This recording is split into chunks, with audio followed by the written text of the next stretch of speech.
This time we have an opportunity to hear a speech from Celeste Messenbrink.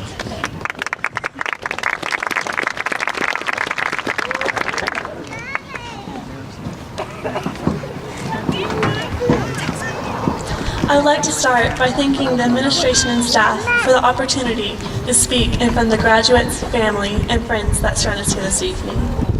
4 years.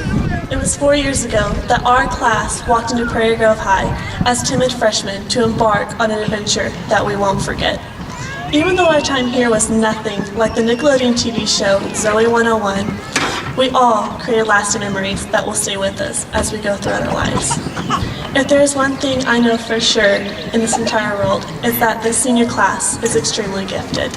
We have our band and choir, who perform not only for us, but the entire state of Arkansas. We have our art students, each with their own amazing drawings and ability to become the next Picasso. We have our quiz bowl team, whose brains will find the cure for cancer. Mr. Bond, can you plug your ears for a second?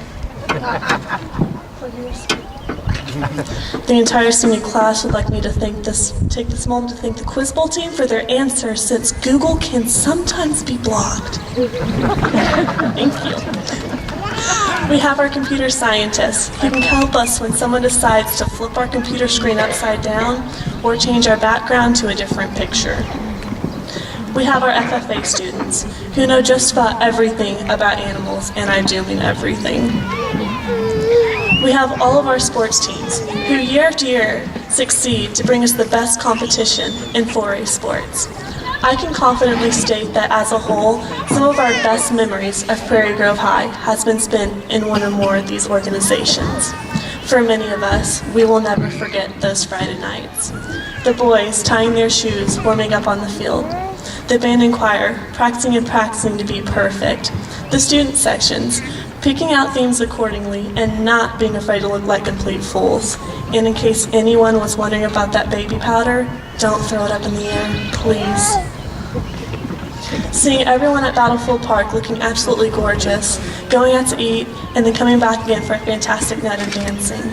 Let's not forget Mr. Sorters and his famous flashlight. Class of 2014, this is the night we've all looked forward to with anticipation and excitement. For tonight, we say farewell to Prairie Grove High.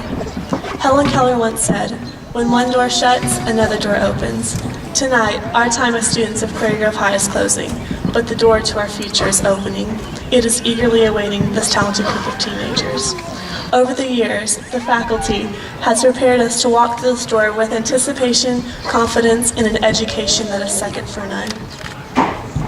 So many wonderful advances and opportunities are opening up right in front of us. It doesn't have to stop with Taco Bell coming out with a breakfast menu. With all these wonderful opportunities, there will also be great adversity. Even though we're faced with this adversity, those times don't necessarily have to change us. I heard a story once about a young woman who went to her mother and told her about how things were hard for her. It seemed as one problem was solved, another one just arose. Her mother took her into the kitchen. She filled 3 pots with water. In the first, she placed carrots. In the second, she placed eggs. And in the last, she placed ground coffee beans. After they boiled, she turned off the burners and placed each into a separate bowl. Turning to her daughter, she said, "Tell me what you see."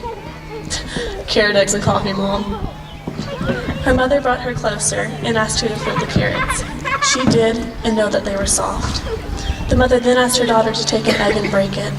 After pulling off its thin outer shell, she observed the hard-boiled egg. Finally, the mother asked her daughter to take a sip of the coffee. She smiled as she tasted its richness. The daughter then asked, "But Mom, what in the world does all this mean?" Her mother explained that each of these 3 objects had faced the same adversity, the boiling water. However, each had reacted differently. The carrot had started off hard and unrelenting. However, after being subjected to the boiling water, it became softened and weak. The egg had been fragile. Its thin outer shell had protected its fluid interior, but after sitting through the boiling water, its insides became hardened. The ground coffee beans were unique, however. After they had been in the boiling water, they actually changed the water. "Which are you?" she asked her daughter. "When adversity knocks on your door, how will you respond?" I want you all to think of this. Which one will you choose to be? Will you be like the carrot that seems strong, but with pain and adversity, will you wilt and lose your strength? Will you be like the egg that starts with a malleable heart, but after a death, a breakup, a financial difficulty, or some other struggle, will you become hardened and stiff? Will your shell look the same on the outside, but on the inside, will you become hardened? Or will you be like the coffee bean? The bean changes the water, the very circumstance that brings it its pain. When the water gets hot, it releases its flavor. If you choose to be like the bean, when things are at their worst, you become better and change the situation around you. Class of 2014, we will all go through tough times. That's just a part of life. Please remember what Henry Ford said whenever he said, "Whether you think you can or whether you think you can't, you are right." Seniors, remember that whatever you do with your life lies in your own motivation. I wish you all the best of luck as we go and embark on the next journey in our lives. As we do, I hope you all will never forget the days we spent in the halls of Prairie Grove High. Thank you.